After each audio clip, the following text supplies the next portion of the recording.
Hare Krishna. Welcome all of you for today's Srimad Bhagavatam session. Let us begin with prayers.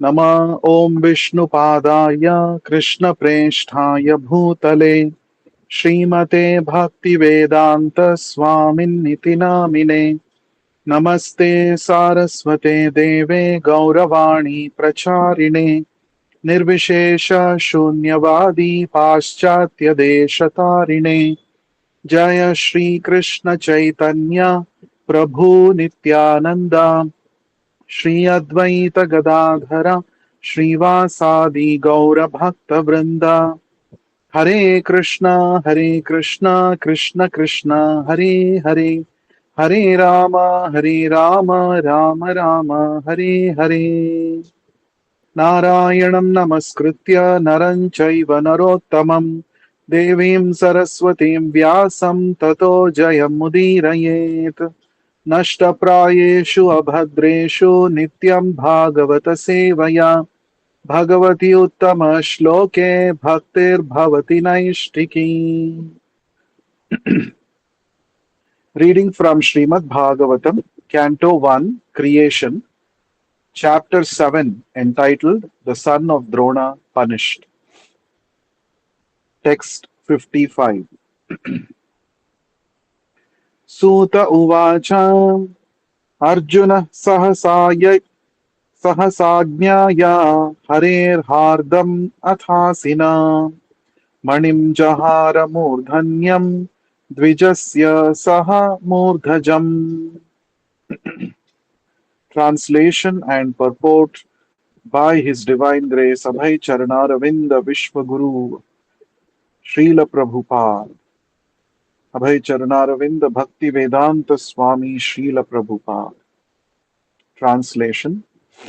Suta Goswami said, just then Arjuna could understand the motive of the Lord by his equivocal in orders, and thus, with his sword, he severed both hair and jewel from the head of Ashwathama. Purport. Contradictory orders of different persons are impossible to carry out. Therefore, a compromise was selected by Arjuna by his sharp intelligence, and he separated the jewel from the head of Ashwathama. This was as good as cutting off his head, and yet his life was saved for all practical purposes. Here, Ashwathama is indicated as twice born. Certainly, he was twice born, but he fell down from his position and therefore he was properly punished. Thus ends the Bhakti Vedanta purport. So, we are in the last segment of this chapter, the son of Drona punished. So, here, after Arjuna heard the statements made by the Supreme Lord Krishna and Krishna's statement that we have seen yesterday, Krishna said, according to the scriptures, a Brahma Bandhu should not be killed. But the same scriptures also tell that a Atatayinaha, a person who creates violence against others, aggressor, should be killed. And also, Arjuna, you have given a vow to your dear wife Draupadi that you shall take revenge, you shall take action against the killer of her sons. And Bhimasena is your elder brother. He is telling that you should not kill Ashwathama. So keep all these points in mind, and now you please take an action such that everybody is satisfied, and most importantly, I should be satisfied with your action. This is what Krishna told Ashwathama, and immediately after that, Arjuna, what did he do? That is narrated here by Suta Goswami to the sages of Naimisharanya and to all of us. So here it is said, Suta Uvacha, Suta Goswami said, Arjunaha Sahasa Agnyaya. Arjuna Sahasa, just at that time, immediately. Sahasa means immediately, all of a sudden, just at that time, after hearing Krishna's words. Agnyaya Harehe Hardam. Harehe means of the Lord, of Lord Krishna. Hardam means his intention, his motive. Agnaya means knowing it. After understanding the motive of Lord Krishna, what did Arjuna do? Atha Asina Manin Jahara. Asina means by his sword. Manin, the jewel. Jahara, he separated. Murdhanyam, from his head. Dvijasya Saha Murdhajam. Not only he separated the uh, jewel which was attached to his head since birth, but he also he cut off the hairs of the Dvija, of the twice born of Ashwathama. Murdhajam. Murdha means head. Ja means that which takes birth. That which grows on the murdha, on the head. That is called murdhajam or kesha, hair. So Ashwathama, in this way, understanding the mood of the Lord, he actually cut off the money which was there on the head of Ashwathama. It is described in the Mahabharata that uh, Ashwathama was born to Dronacharya and Kripi by the blessings of Lord Shiva. And by the blessings of Lord Shiva, Ashwathama had this money, this jewel, attached to his head, to his forehead. And as long as this forehead had this money, Ashwathama was not affected by hunger, thirst. He was not to be uh, afraid of any kind of weapons. He was also uh, undefeatable by devatas, by nagas, and many such personalities. So this money which was there on the forehead of Ashwathama was actually a kind of protection for him. It was a kind of immunity against hunger, thirst, and any kind of attack by others, uh, even though they may have celestial weapons. As long as Ashwathama had this money, no one could defeat him. So, this was the benediction Ashwathama had received in the form of this money by Lord Shiva, and it was there since birth. The money was actually part of his head. It was not it was not a jewel, even though here it is said money means jewel. It is not a uh, ornament that he was wearing. It was actually an outgrowth from his body itself, from his head itself. So it was part of his body. That was the money. So what did Arjuna do after hearing Krishna's words? Arjuna understood that, okay, Krishna doesn't want me to kill this person because he happens to take birth in a Brahmana family. But then my elder brother Bhimasena wants me to kill him. Therefore, let me strip him of his immunity, and that will be as good as killing him, but at the same time sparing his body from death.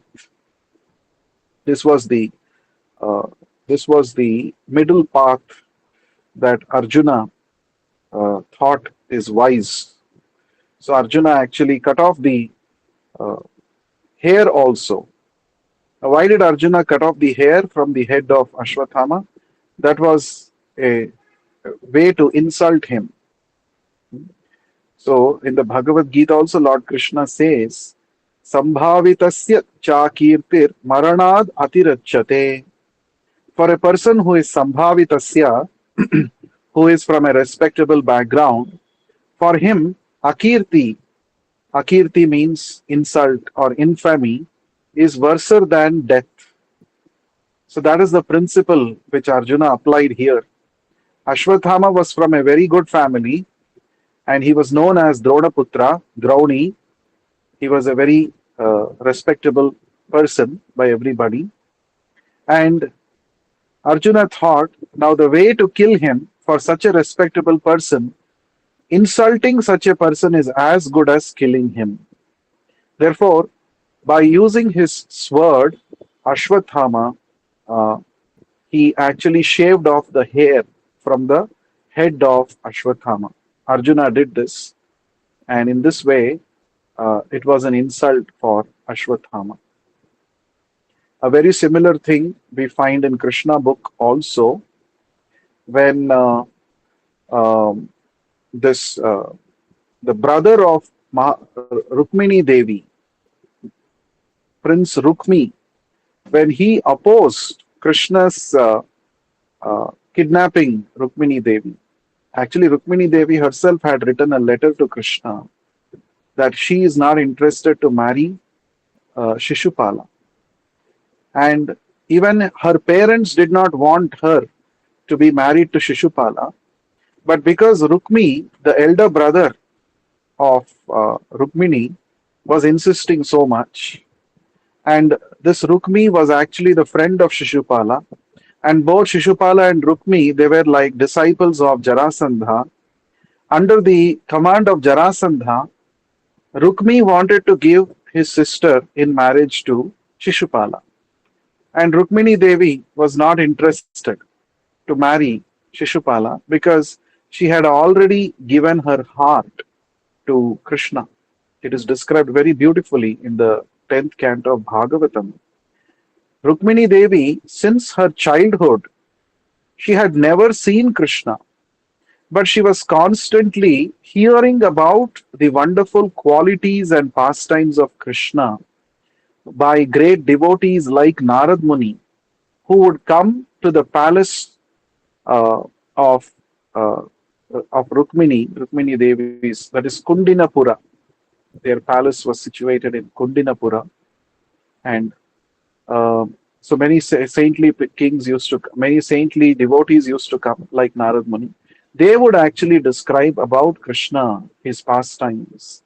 And Rukmini Devi, since her childhood, she was constantly hearing about Krishna from these devotees. And she had decided that I should only serve Krishna. Within her heart, she had accepted Krishna as her husband. And that is why, when this marriage was arranged for her with Shishupala, Rukmini wrote a letter and sent it through the Brahmana. And um, Krishna came to actually answer the request of Rukmini. So it was Rukmini's suggestion that Krishna should come near the temple where she would be going for performing Gauri Puja before the uh, before the marriage, and that was the opportunity for Krishna to come and take her away to Dwarka. So following this, Krishna himself came. So from this pastime of Rukmini Harana, we get to know many lessons. First one is the process of Shravanam is so powerful. Just by hearing about Krishna from bona fide devotees, one can develop strong affinity to achieve the favor and mercy of Krishna, to be engaged in his service. Second thing is the Brahmana who actually acted as a messenger of Rukmini Devi, sent, carried the message of Rukmini Devi to Krishna, and then ensured that Krishna came for the rescue of Rukmini Devi. Now, from this also we learn that the Jiva cannot directly approach the Supreme Lord. The Jiva needs the recommendation of a pure devotee spiritual master. So, when we take the shelter of a pure devotee spiritual master and agree to follow his instructions diligently, the spiritual master acts like a messenger and he conveys our devotional service to Krishna. And if the pure devotee spiritual master recommends anybody to Krishna, Krishna will never deny to accept such a person, even though he may be coming from a very fallen condition. So the messenger represents in this pastime of Rukmini Harana, the messenger actually represents the bona fide spiritual master. And one more important thing is Krishna answers the prayers of his sincere devotees.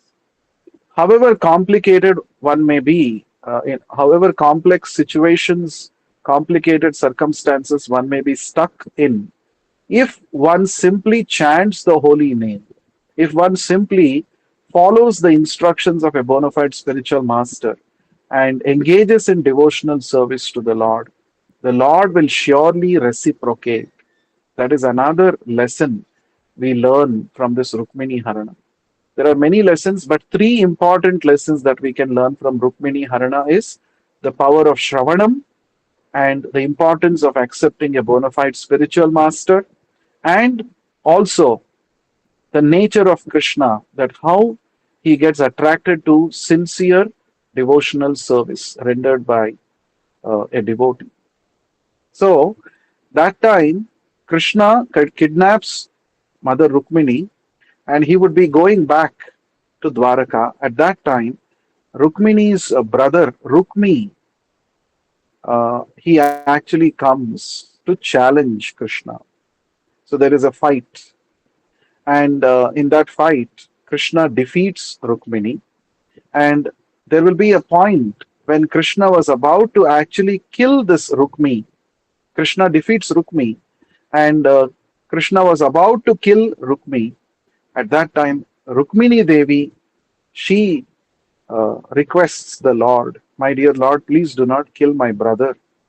I cannot see the death of my brother in such a situation, in such a auspicious occasion where you have accepted me as your maid servant, as your wife. So, upon the requests and prayers of Rukmini Devi, Krishna actually he desists from killing Rukmi. But what Krishna does is, with his sword, Krishna actually shaves off the head of Rukmi. So there also this incident is there that Rukmi's head was shaved off by Krishna as a mark of disrespect or insult to him. That means he got defeated by Krishna. As a Kshatriya, it is a very abominable thing for a Kshatriya to get defeated and still to go away from the battlefield shamelessly to go back to one's city. It is actually a shameful act.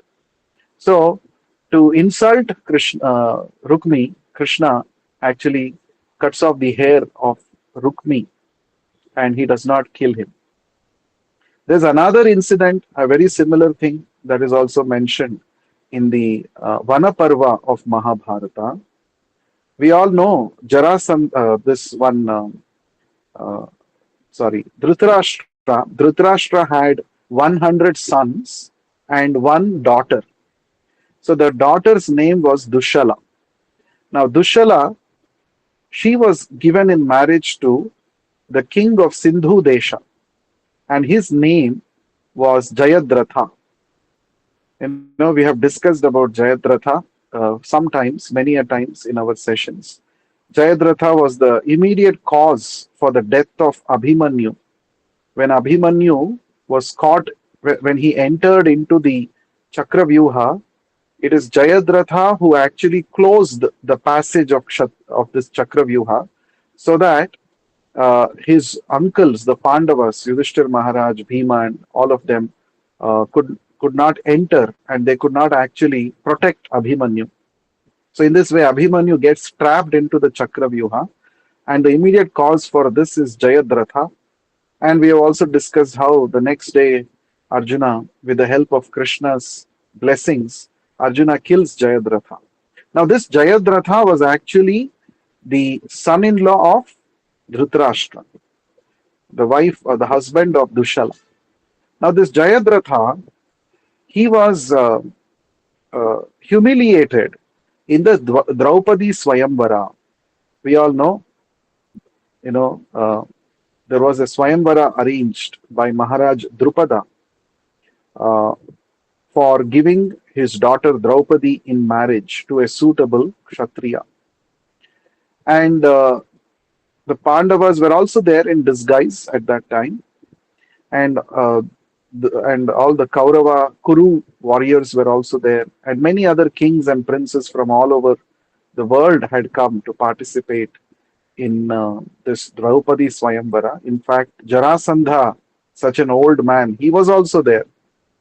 He also was a candidate there. He also aspired to have Draupadi as his wife. And this Jayadratha was also there. Jayadratha, Duryodhana, Karna, all of these people were there.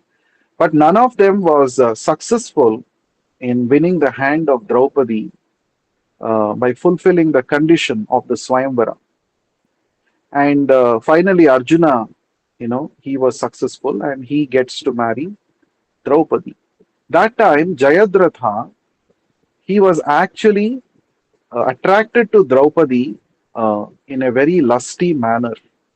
And when his desire to possess Draupadi as his wife was not fulfilled in the Swayamvara, he became very, very upset. He became very dejected. But then he was waiting for an opportunity to actually enjoy with Draupadi. So he had a very lusty attitude, lusty mind towards Draupadi, especially lusty attraction. So later on, after the game of dice, the Pandavas were sent to the forest, and there, on one particular day, what happened? All the five Pandavas they had gone elsewhere in the forest, uh, and Draupadi was alone in the hermitage. And at that point of time, Jayadratha comes there, and Jayadratha comes and in a very unbefitting manner, he actually tries to force himself upon Draupadi, and he actually uh, drags Draupadi and carries her and takes her on the chariot, and he actually starts moving towards Sindhu Desha. That means he actually attempted a kidnap of Draupadi, overcome by lust. A very similar thing what the wicked Ravana did in Ramayana. A very similar thing. So Jayadratha and Ravana, they are very analogous. They have a very similar attitude of uh, being driven by uncontrolled lust. And at that time, this Jayadratha, when he was carrying Draupadi in the chariot, Draupadi starts shouting loudly, calling out Arjuna, and Arjuna was able to hear the shouts of Draupadi from a very long distance, and he shoots arrows using his Shabdavedi Vidya, and he was able to uh, rescue Draupadi finally in a fight. There's a fight between Arjuna and Jayadratha, and finally Arjuna, um, there is a fight, and Arjuna was successful in rescuing Draupadi. But then uh, Yudhishthir Maharaj decides to pardon Jayadratha.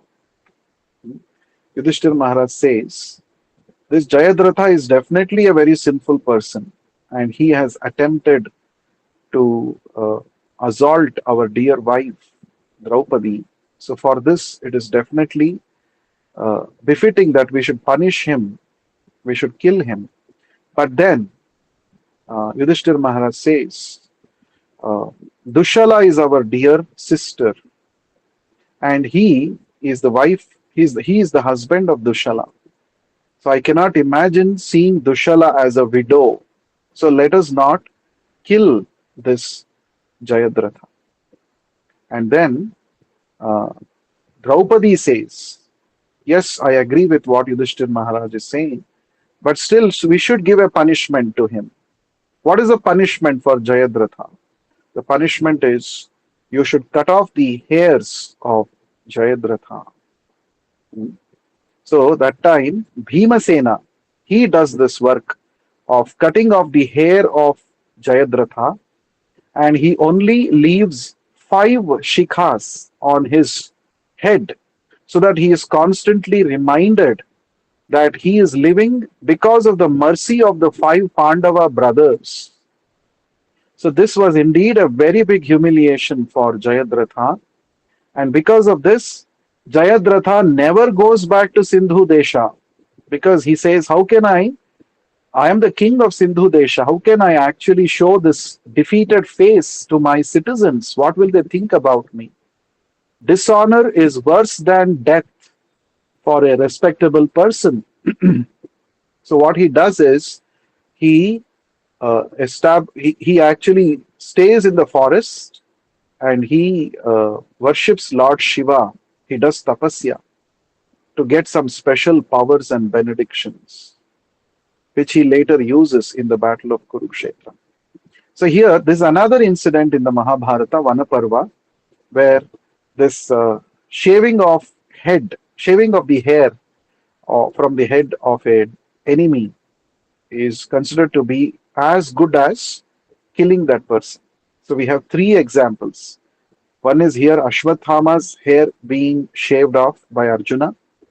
Secondly, we saw Krishna himself shaving off the hair from the head of Rukmi, the brother of Rukmini, and sparing his life on the request of Rukmini Devi.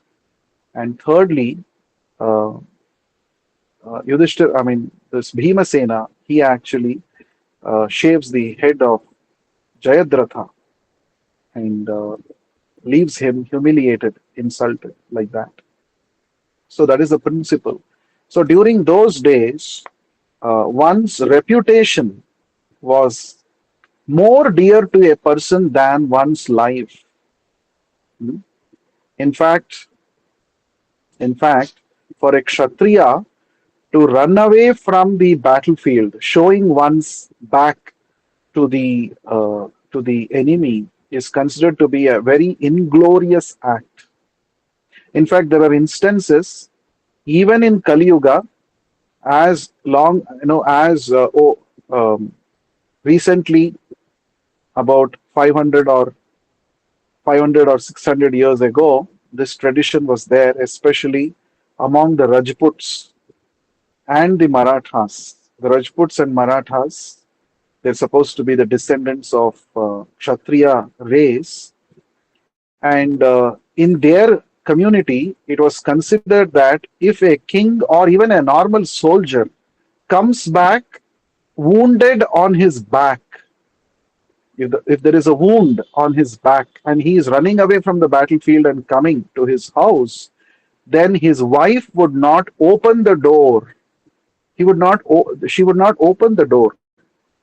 She would say, please go back, and better you should fight on the battlefield, and while fighting, if you die, for me, that is a glorious thing that my husband became a martyr fighting for dharma on the on the battlefield. So they would not allow their husbands if they would run away from the battlefield and come out of fear of the enemy. This is the Kshatriya spirit. And Krishna mentions this in the 18th chapter while listing the qualities of a Kshatriya. One of the qualities Krishna says, Yudhyasya cha apalayanam. Apalayanam. Palayana means to run away out of fear from the battlefield. Apalayanam means not to run away from the battlefield. This is one of the qualities of a bona fide Kshatriya. So, here, from all this discussion, what we understand here is uh, Ashwathama was actually put to shame, and he well deserved it because he committed such a heinous act of killing innocent boys when they were sleeping. So the jewel was taken away from him. That means from that day onwards, all the immunity that he was enjoying because of the presence of the jewel on his forehead, he lost all that. That means he became afflicted by hunger, thirst. He became afflicted by all these um, you know, bodily difficulties, and he was also no more immune to the devatas or the nagas and divine celestial weapons. So therefore, and also one important thing is when Arjuna plucked out that money from his forehead, it created a depression there. It created a wound, and it started bleeding. And Krishna at that time curses Ashwathama, saying that this wound of yours will never get healed. And the Mahabharata says that Krishna curses Ashwathama to live like that for 3,000 years in the Kali Yuga. So it is a life of guilt. It's a constant reminder. So much pain he was suffering, he is still suffering. It is believed, it is said that Ashwathama is still alive now. He is still going through this cursed life. And in the Mahabharata, it is said that Krishna himself says, everybody will chase you away. No human beings will be ready to talk to you or have any friendship with you, because as soon as you go there to any vicinity of any human beings, they will be immediately disturbed by the smell of your pus, which keeps constantly oozing from your wound. And in this way, you will keep roaming from one place to another place, and that is the punishment for your sinful activity.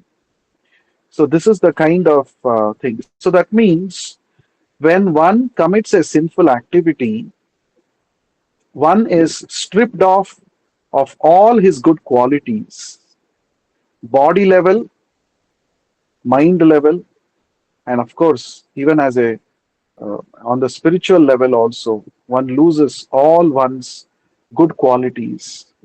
Hmm. So, taking birth in a good family, that is not sufficient, but one's actions are more important, which Ashwathama failed to uh, do good actions. Uh, and the Bhagavatam says all this was because of his bad association.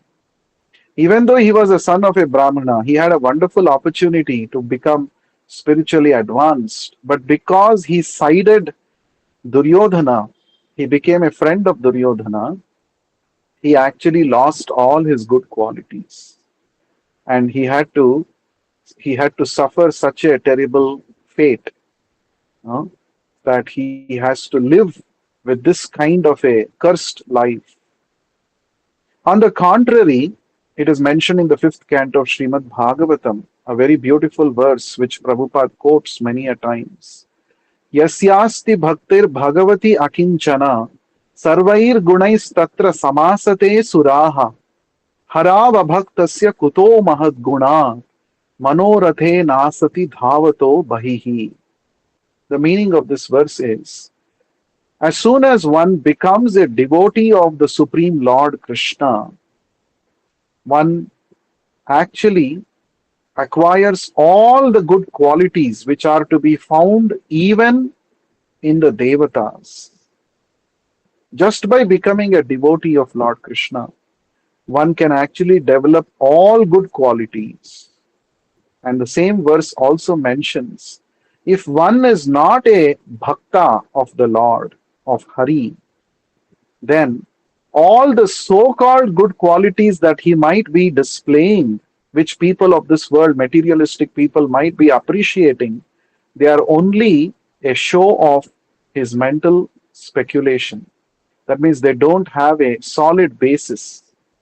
If one wants to become a good person, pristine in character, Bhagavatam recommends that one should become a devotee of the Lord. Hmm? Just by becoming a devotee of the Lord, one will develop all good qualities: kindness, compassion, uh, determination, humility, cleanliness, so many, all these good qualities.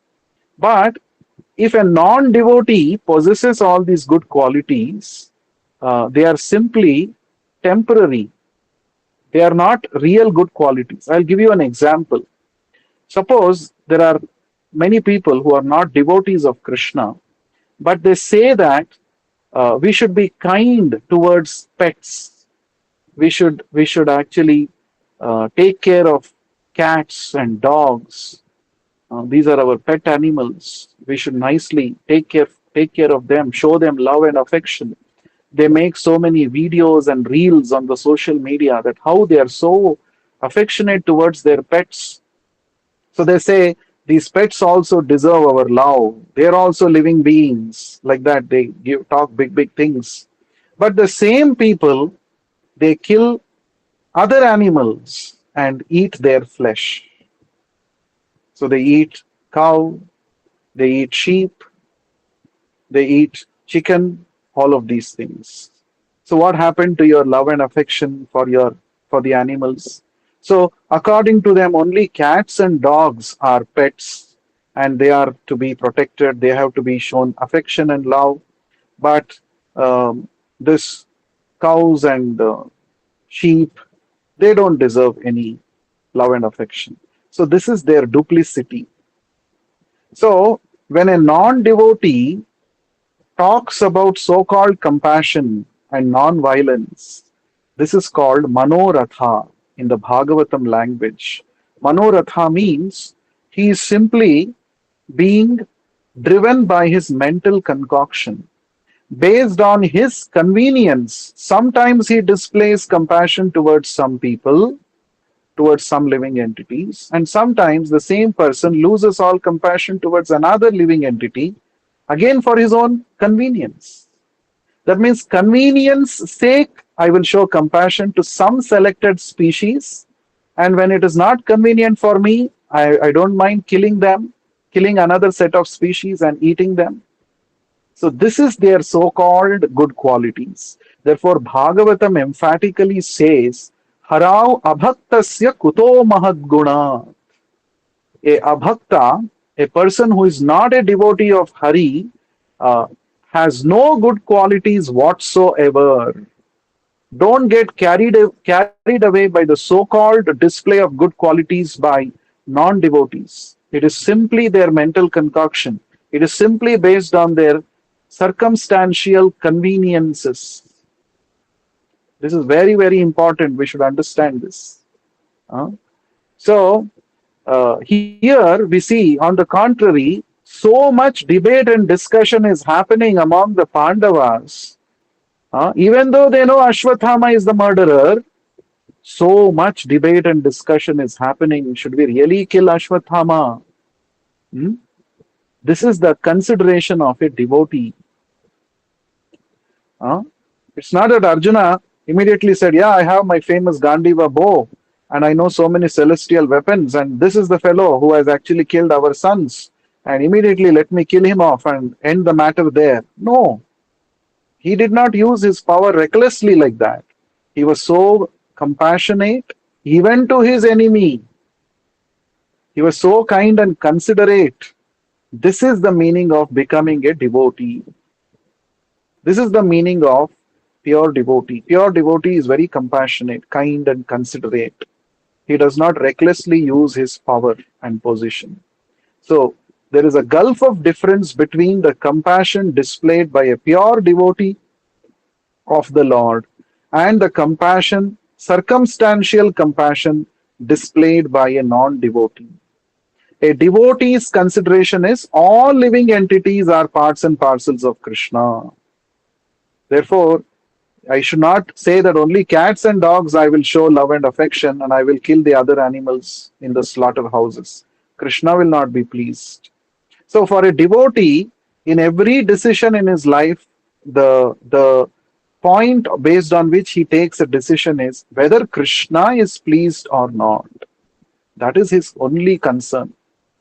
Whereas a non-devotee, he has no such consideration. He only goes by what his mind dictates to him. So this is a very important point Bhagavatam highlights. So we have few more shlokas remaining in this chapter. We will quickly read them and try to understand their purport, their meanings. Text 56. विमुच्य रशनाबद्धं बालहत्याहतः प्रभं तेजसा मणिना हीनं शिबिरान् निरयापयत्. Translation and purport by Vishwaguru Srila Prabhupada. Translation. Suta Goswami continued, he, Ashwathama, had already lost his bodily luster due to infanticide, and now, moreover, having lost the jewel from his head, he lost even more strength. Thus he was unbound and driven out of the camp. Purport. Thus being insulted, the humiliated Ashwathama was simultaneously killed and not killed by the intelligence of Lord Krishna and Arjuna. So, Vimuchya Rashana Baddham. Vimuchya means after releasing him, Rashana Baddham, the ropes with which he was bound, from the bondage of ropes he was released. Bala Hatya Hata Prabham. Prabha means luster, bodily luster. Hata Prabha means he had lost his bodily luster because of what? Bala Hatya. Because he had actually committed such a sinful activity of killing children. Here, Bala Hatya, infanticide, Prabhupada translates. Tejasa Manina Hinam. And also he had lost his tejas, his strength he had lost because of losing the money, the jewel which was there on his forehead.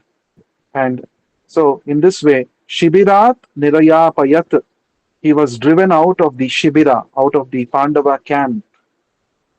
So we can see here, Ashwathama committed such a sinful activity, and always there is a reaction to one's activities. One should never think that I can do anything in my life and get over with it. No, the laws of nature, the laws of karma are always ruthlessly, delivering what we deserve. Many times we think, oh, I'm so innocent. I have not committed any sinful activity. Why miseries are coming to me? Miseries are always due to our own sinful activities. We should understand this. The moment I am suffering, whether mentally or physically or whatever it is, emotionally, the moment there is suffering, immediately I should remember, I should remind myself that this suffering is because of my own doing. No one enjoys or suffers undeservingly. This is the divine justice meted by the laws of karma. So if somebody is enjoying, that means he has done some pious activities in the past. And if somebody is suffering, it means it is to be understood that he or she has committed sinful activities in the past. Now the past could mean just one a few minutes back is also past. One day back is also past. 1 year back or one lifetime back is also past. So for different activities, the reactions will also take time. It's not that every action gives you spontaneous reaction. Now in this case, Ashwathama got a spontaneous reaction, and but not all activities are like that. Some activities may give you reactions after a long time. Example is given. Suppose if you touch a iron rod which is red hot, there is spontaneous reaction. Immediately you feel the pain. Your fingers get burnt when you touch. Suppose you sow a mango seed. It's not that immediately you will get fruits. Both are actions, both are karma. Touching a red hot iron rod is also karma. Sowing a mango seed also is a karma. But for the first karma, there is instantaneous reaction. But for the second karma, there is a delayed reaction. It takes time. So similarly, Not all karmas will give you immediate reactions, but one thing is sure, every karma will give you some or the other reaction. Nobody can escape. This is the point. So, Ashwathama, what was the reaction for his infanticide? He actually lost his bodily luster. He also lost his strength, bodily and mental strength. So, this is what happens when one commits abominable actions. And here, Prabhupada is mentioning in the purport uh, Ashwathama being insulted, he was humiliated, and he was simultaneously killed and not killed by the intelligence of Lord Krishna and Arjuna. That's a very interesting thing. He was killed because, as I mentioned, without the money, he is as good as a dead body. And also, he was humiliated. His hair was shaven off from his head. So, in that way, he was actually killed in one way. Insult is as good as death for a respectable person. So, he was killed in that way. But bodily, he was not killed. So, therefore, Arjuna, by the inspiration of Krishna, he did such a thing. By his intelligence, he satisfied all the parties involved. Draupadi, Yudhishthir Maharaj, all his brothers, plus Bhimasena, all of them were satisfied that a proper, befitting uh, punishment was given to Ashwathama. Text 57. Vapanam dravinadanam sthanan niryapanam tatha yesha hi brahma bandhunam vadho nanyosti daihikaha. Translation by Vishwaguru Srila Prabhupada. Cutting the hair from his head, depriving him of his wealth, and driving him from his residence are the prescribed punishments for the relative of a Brahmana. There is no injunction for killing the body. Purport. I mean, I'm sorry, there's no purport here. Vapanam dravina adanam. Vapanam means cleaving the hairs from the head. Dravina, wealth. Adanam, forfeiting, taking away. Sthanat niryapanam, driving away from his residence. These are the three kinds of punishments that is prescribed for Brahma Bandhunam, for a person who is a relative of a Brahmana. Vadho na anyaha asti. There is no other method for punishing, and vadha means killing of one's body of a Brahmana is not allowed according to the scriptures. Daihikaha means in the matter of body. So that means even in this, we see how, uh, as in one of the verses we saw Krishna addressing Arjuna as Dharmajna. You are the knower of the principles of Dharma, O Arjuna. So you please think what is proper and you act. Like that Krishna had mentioned in one of the verses, just a few verses before, we had seen that. So here, Arjuna knew this, that the scriptures do not permit the killing of a Brahmana. Therefore, here also we see how Arjuna's punishment to Ashwathama was not a reaction, it was a response. What is the difference between reaction and response? Response is a well thought action that is performed in response to something that happens to our life, in our life. It is a well thought when one applies one's mind and consults with the right people before taking any step, any action in one's life. That is called response. Reaction means something which is done when when one is emotionally affected without actually thinking about the consequences of one's action, without proper consideration, without deliberation, without consultation. If one acts recklessly, then it is called a reaction. So, in our life, as devotees, we should be very careful. Arjuna is teaching us things are not so easy. Many times we may have to take tough decisions in our life. And at that time, we should never react to things happening in our life. We should always respond. So, when somebody, let's say, somebody scolds you, you immediately get angry and you also scold back, or you also hit back physically. That's a reaction. Then what's the difference between that person and you? You being a devotee, supposed to be more mature. So you cannot simply say, oh, that because he scolded me, I also scolded. Then what is the difference between you and him? So this is called reaction. We should not react. We should respond. So between stimulus and response, there is a gap. That gap is what we are thinking, which what should be done in a given situation. That's what Arjuna did, no? Arjuna and all the Pandavas in this situation of punishing Ashwathama, they actually applied their minds. They consulted with Krishna, and then he came with one action. He did not simply say, oh, Ashwathama is the murderer of our son, so immediately let us kill him. No. So that means for animals, there is no gap between stimulus and response. There is no gap at all. That means there's no thinking only. Uh, so it is like a default reaction. There is no application of mind.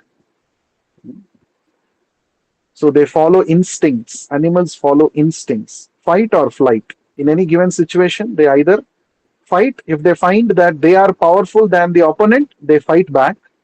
If they come up, if they think that I am weak, my opponent is stronger, then they flight. They go away, run away from that place. This is called reaction. It is all driven by instincts. There is no application of mind.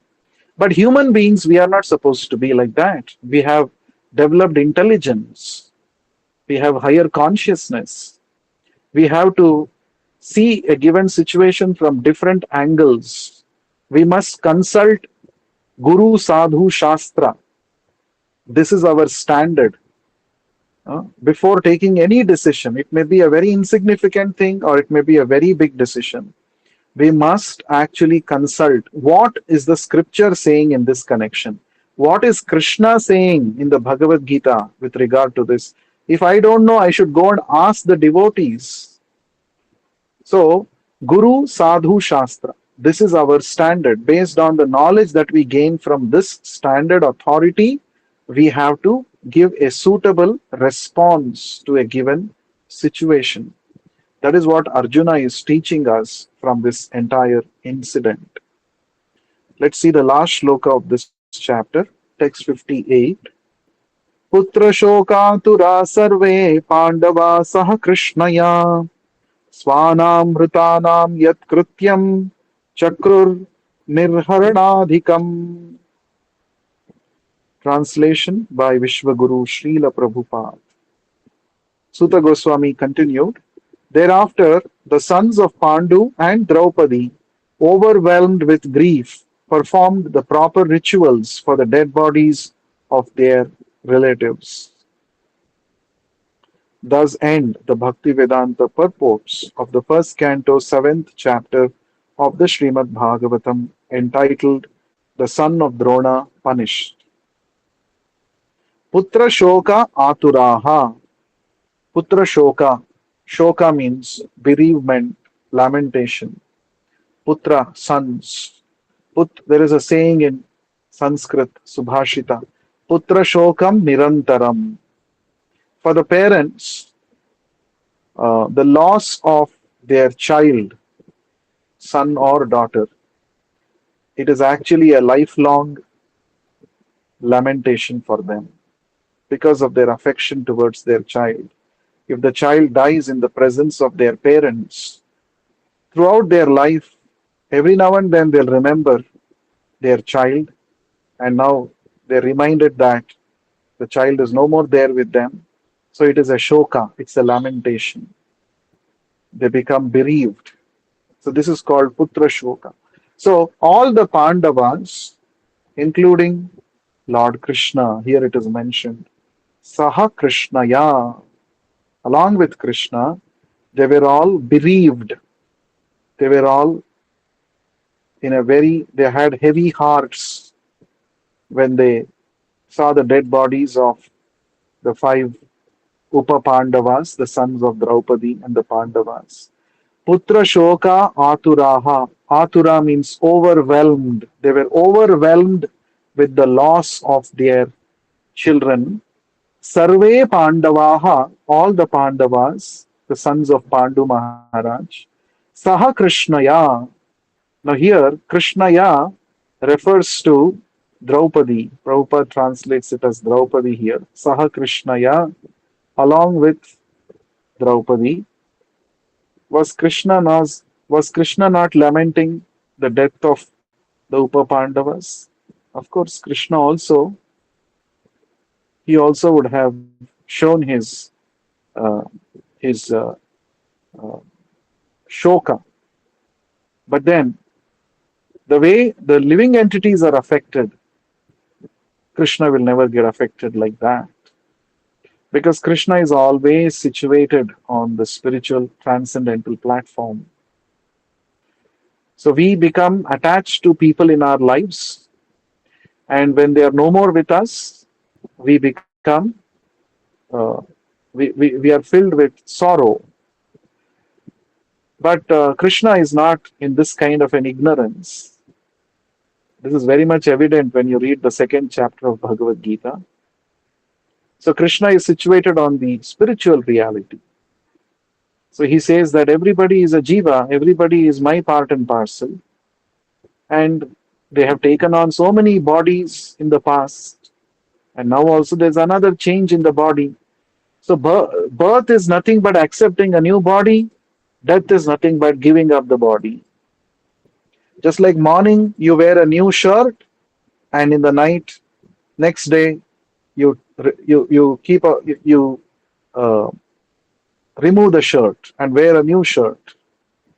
Vasamshi jirnani yatha vihaya navani grihnati naroparani tatha sharirani vihaya jirnani anyani samyati navani dehi. These are the words of Lord Krishna in the second chapter of the Bhagavad Gita, verse 22. Krishna says, "This body is nothing but a dress for the soul. Just like a person puts on new garments, giving up old ones, in the same way the soul accepts new bodies, giving up old and useless ones." So Krishna is always situated on this, with this in this understanding. So he did not lament the way the Pandavas and Draupadi Maharani lamented for the five sons of for their five sons. So Swanam Mritanam Yat Krityam, Swanam of the kinsmen, Mritanam of the dead, Yat Krityam, what is ought to be done in such a situation, Chakruhu, they performed, Nirharana Adhikam, undertakeable. So they performed all proper rituals for their dead sons as prescribed in the scriptures. So this is called Antyeshti. Antyeshti means the final rituals, the final rites. Once a person gives up his body, the relatives are supposed to perform certain final rites so that uh, the soul and the body are properly separated. And the body has to be, uh, the elements forming the body have to be properly mm, dismantled, so that the panchabhutas forming the material gross body, uh, they dismantle and they go back to the original source of the panchabhutas. This is called Antyeshti. There's an elaborate description of this Antyeshti, why it is to be done, what is supposed to be done. These are all nicely described in the Garuda Purana. the conversation between Lord Vishnu and Garuda Deva. So this Antyeshti ceremony, it is also uh, meant for when the relatives see the burning body of their relative who has passed away. It is supposed to evoke a kind of uh, vairagya in them, that finally one fine day all of us are going to be burnt like this. Our bodies are going to be burnt like this. Oh, this person, while he was living, he might have been a very rich person, he might have been a very powerful person, he must have been a big businessman, a big uh, celebrity, or whatever it may be. But finally, the body is going to be turned to ashes. That is the harsh reality of this world. So, therefore, we must not simply dedicate our life only to take care of the ashes. Our body is nothing but it's going to be ash. Just for the sake of pleasing our body, which is nothing but a bag of chemicals, which finally will turn to ashes. We should not lead our life just for that. So it is supposed to evoke this kind of a feeling uh, in the people when they observe this Antyeshti ceremony. And also for the proper separation of the soul from the body. This is a samskara. Among the Shodasha samskaras, 16 purificatory rituals prescribed for a person even before taking his birth, from Garbhadana Samskara till Antyeshti, the final rites, burning of the body. There are 16 samskaras mentioned in the scriptures. And this Antyeshti is also supposed to be one of the samskaras. And what happens in this Antyeshti samskara is the body is offered as a samit. Samit means a offering into the fire of sacrifice. The body, so far I was thinking this is my body, but now the real person in the body has left the body and gone away. So whose property is this body? The body is belonging to the Supreme Lord. He is actually the real owner. So if we understand this while we are alive, it will be so good. Actually, my body, I'm taking it for granted that this body is meant, it is my property. I can use it however I want. But no, this body belongs to Krishna. Krishna is the owner, he's the proprietor. So the body has to be used for his service. Hmm? So finally, when the person leaves the body and goes away, the body is actually to be offered into the fire. Fire, Agni Deva, he is like a vehicle. In Sanskrit, Agni has got many names. One of the names is Vahani. Vahani, the word Vahani comes from the Sanskrit root word Vaha. Vaha means to carry. So, what does Agni do? He is the carrier of our offerings to the different devatas and to the Supreme Lord. So, the Supreme Lord accepts the final offering of the body through the via medium of Agni, who is going to carry this body and dismantle the Panchabhutas such that the body merges back into the five fundamental elements: earth, water, fire, air, and ether, from where it was manufactured. So, that is the final, the end story as far as the body is concerned.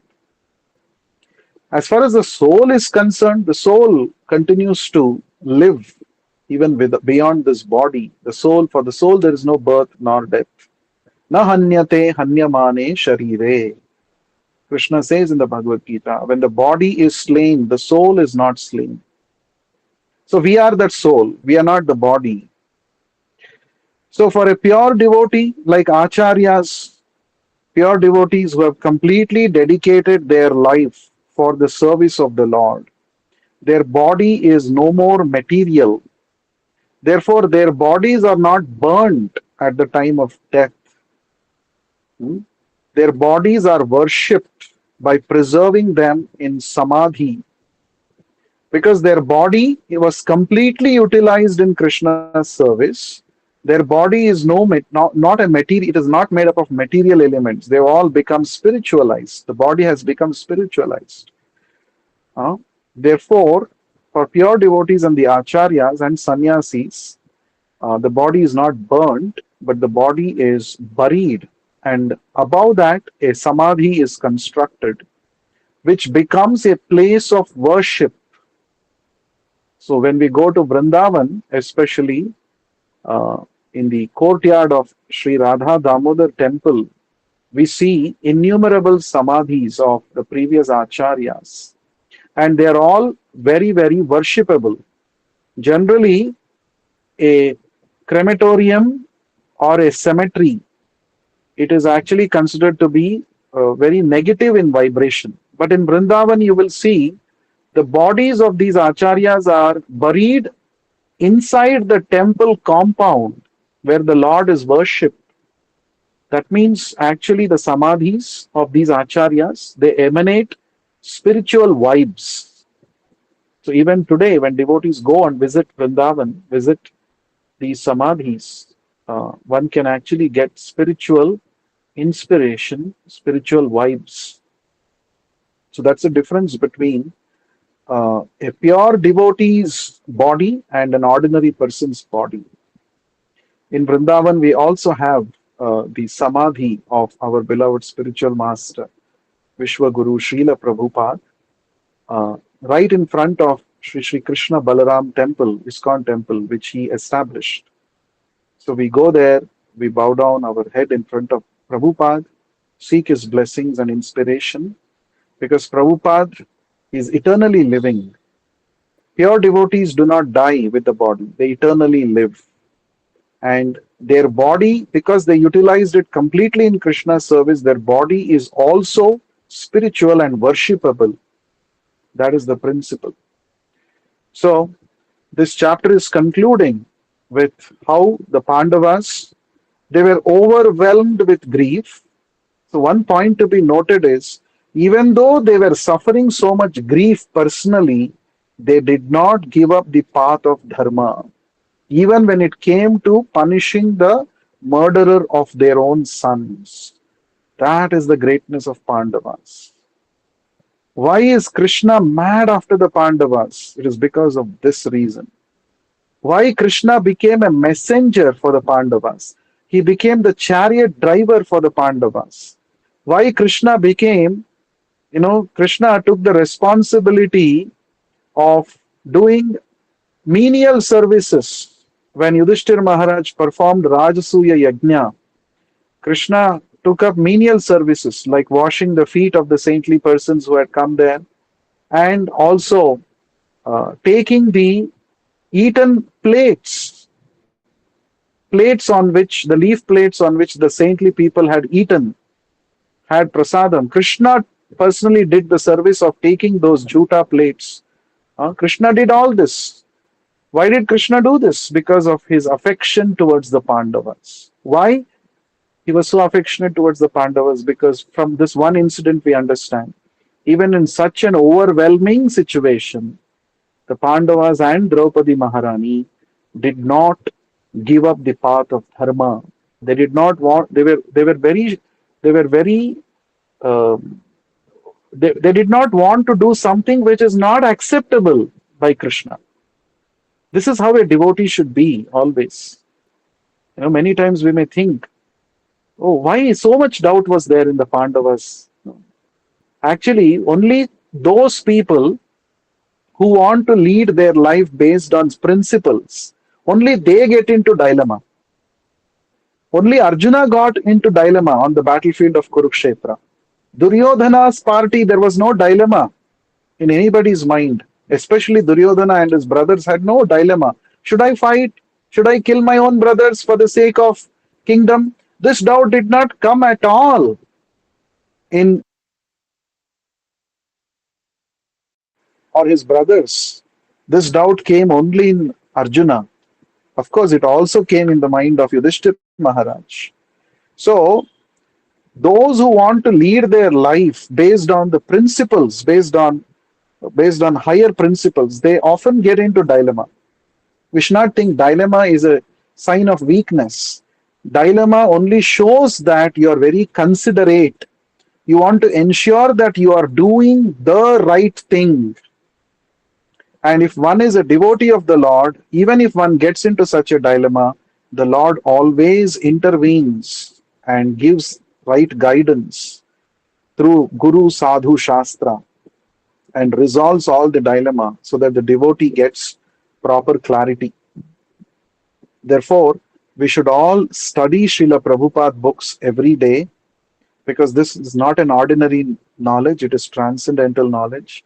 It can resolve all conflicts, all dilemma in our life. And we, by following the instructions that Srila Prabhupada gives us in these books, we progress on the path towards pleasing Krishna and becoming one of the eternal associates of Krishna, like the glorious Pandavas. So we will continue. Tomorrow we will start a new chapter, a very interesting chapter, eighth chapter of first canto. It has the prayers offered by Kunti Maharani. So we shall, uh, in leisure, we will not be hurrying up with the verses. One or two verses only we will discuss every day because each of the prayers offered by Kunti Maharani, they have so many realizations, so many applications for us in our daily life. We will be discussing those.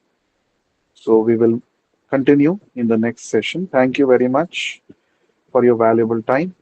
Granthra Srimad Bhagavatam ki jai, Vishwa Jai. Guru Srila Prabhupada ki jai. Hare Jai. Krishna. Hare Krishna. Hare Krishna.